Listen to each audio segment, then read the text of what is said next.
So it's been a couple of weeks since the Paramount Warner Brothers deal was announced. I believe it got announced back on February 27th. And this is something that was announced because Netflix decided to pull out of the deal that they had with Warner Brothers, which was actually worth less.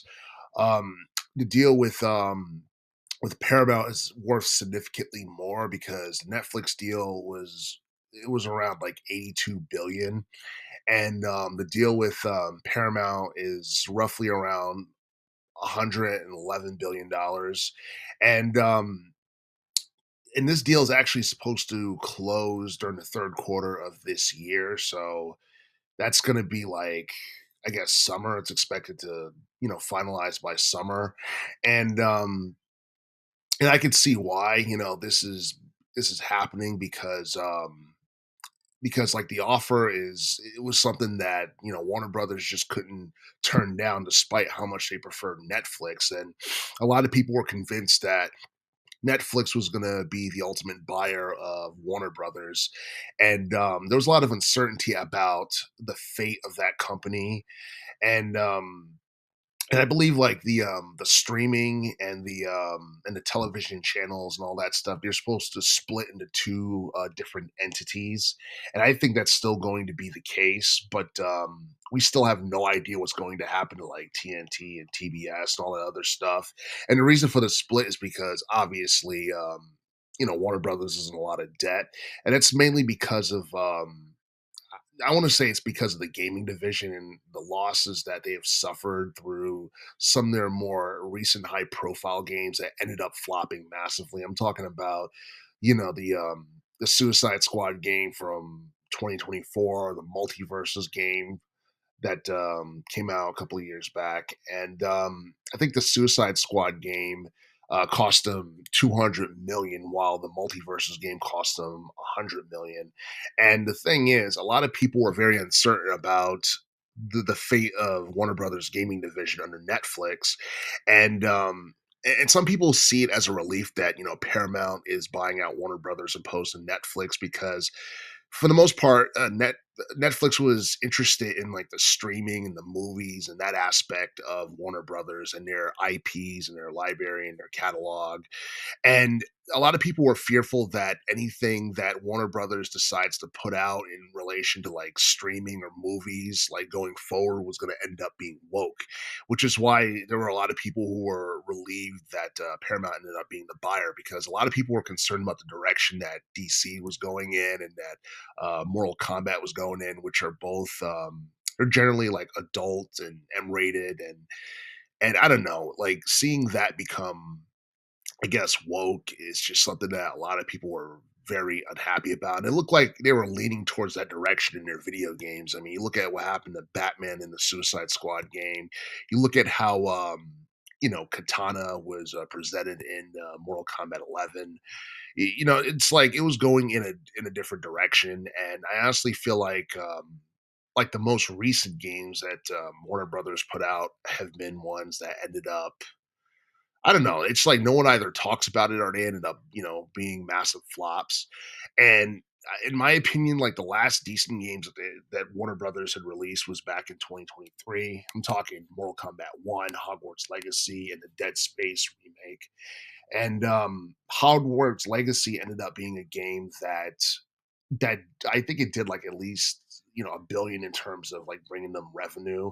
And Mortal Kombat 1 was one of their best selling games to date, but it's crazy because like 2023 was more than 2 years ago. And it seemed like, Warner Brothers hasn't really put out anything that's been remotely as successful as Hogwarts Legacy or Mortal Kombat 1 since then.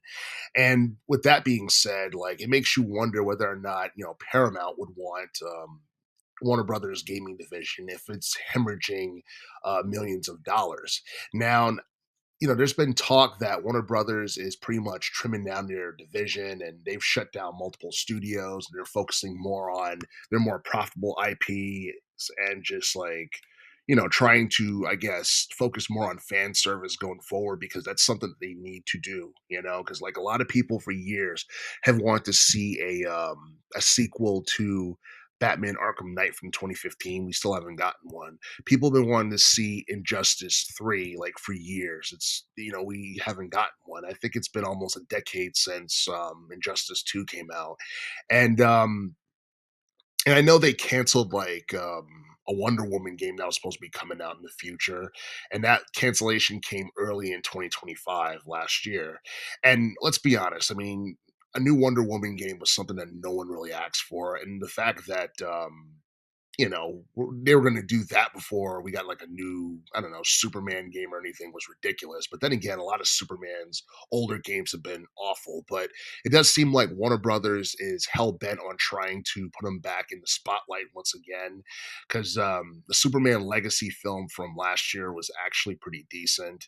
But but yeah, I honestly feel like people are just used to seeing Mortal Kombat and anything DC related being dark, adult oriented, and edgy. And honestly, it felt like under Netflix that wasn't going to be the case, and it was something that was going to ultimately kill what was left of those IPs. And the reason I say that is because I feel like Warner Brothers has done enough damage to their own IPs with their more recent games. But at the same time, I don't think all hope is lost. I do feel like Warner Brothers can turn things around, and and I do feel like they could put out games that could connect with the audience. Because I feel like recently with like some of the more recent DC games they put out. I feel like they've been trying to beat Marvel at their own game, but it's not working. They shouldn't go for a whole kid-friendly vibe because that's something Marvel's doing, and Marvel's just a lot better at it. And I honestly feel like, Spider-Man for the most part is more popular than ever. I mean, I don't know if Batman's ever going to reach level of popularity that he once had or not. But but yeah, I mean, I'm not exactly sure whether or not Paramount really cares about Warner Brothers gaming division, but they haven't really talked about it. They haven't mentioned it or anything like that. But I don't think it's necessarily a priority. They're more concerned about the IP more so than anything. And I guess like the streaming and the movies and stuff like that. But I don't know. I mean, like we'll probably know by the time we get to like summer or fall of this year. But for the time being, things look really bleak for Warner Brothers games in general.